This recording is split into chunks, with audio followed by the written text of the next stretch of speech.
hates everybody, man. Because most of he's not respect of person. Ezekiel 9. All right, 904. Right? That's the thawa for us, the mark. Right? But those who are following the mark, it's damnation, man.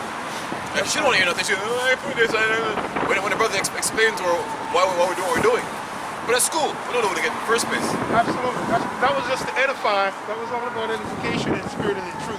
We're not worried about what these people are saying. We have bigger things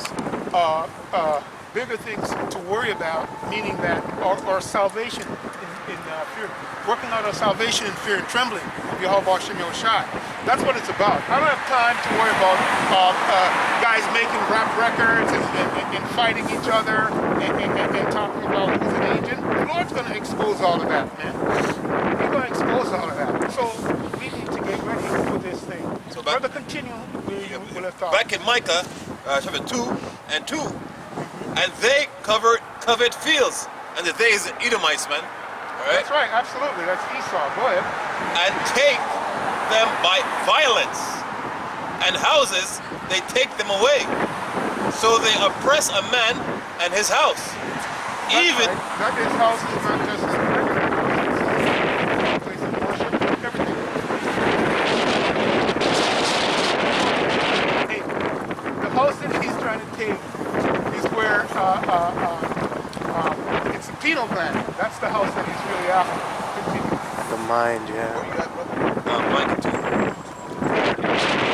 Even and its heritage. So they're saying every land they go on, they call themselves under that land.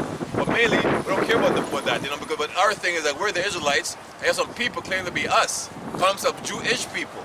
Okay? And that's the chief house of Esau, Amalek. Yeah, and the scripture says they're going to fail to try to establish the vision. They're going to fail to establish this, just using those words, just using it in prophecy. When it happens, they're going to fail. These Amalek are going to fail to establish whatever you're doing, starting with the RFIDs, etc., etc. All right, continue, brother. Back in Micah, chapter 2, verse 3. Therefore, thus saith Yahweh, behold, against this family do I devise an evil, for which ye shall not remove your necks, neither shall ye go haughtily, for this time is evil.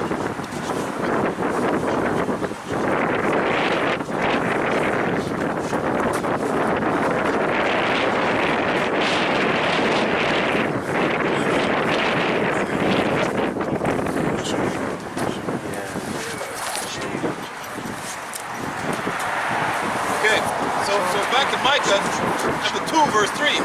Therefore, thus saith Yahweh, behold, against this family do I devise an evil. So you so-called white people, Most High has got a plan for you guys, man. So the Maxine is not your biggest problem. Or going back to normal is not your biggest problem. What's this problem is going to slavery. This is hardcore slavery, annihilation. Thus say the Holy Bible. That's right. Okay? So this is what the churches don't teach. Okay? So all we're doing is telling you what pastor omitted and jumped over. You see what I'm saying?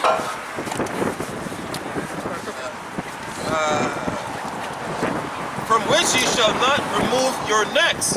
So you so-called making 007 final lady, so-called Negro woman, okay? Start more black faces in places, talking about, hey, you know, everything's all equal now. Right? We know you hate us from the womb. Okay? You can't to be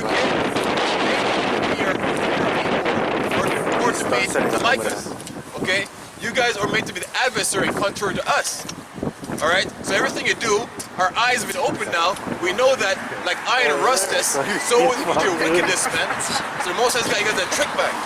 Accuser of the brethren. Accuser of the brethren, simply put, right? The scripture that came out. Right, but you mentioned a great point, right? Because that's what I was thinking about that.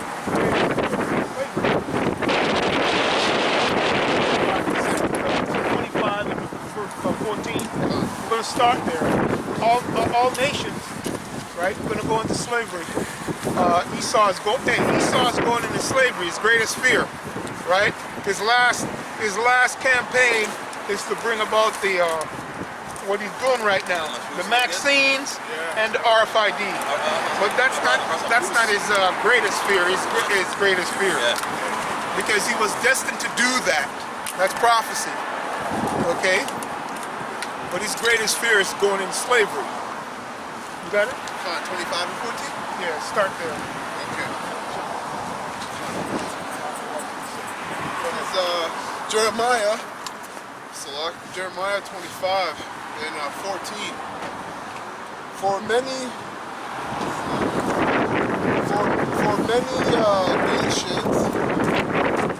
nations and great kings shall serve themselves of them also, and I will recompense them. All right, beautiful. Hey, that's what it says. You will serve us. We're doing that right now, right? And all you other nations. So get ready to drink from that cup. Continue. And it says, and I will recompense them according to their deeds and according to the works of their own hands. Yeah, that's what Esau is afraid of. He's afraid of actually doing that. Right? He's lived a soft life.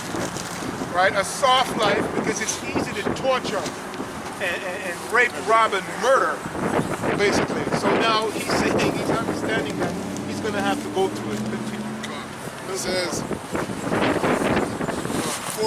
verse 15, for thus saith the Lord Yahweh, the power of Israel, unto me, take the wine cup of this fury at my hand, and cause all the nation to whom I send thee to drink it. Yeah, it's going to be a beautiful day, right? They're going to have to drink from the cup of slavery, right? All you nations that did this, the nation of Israel, yeah, it's called payback. And payback is a bitch, right? Food, gas, everything.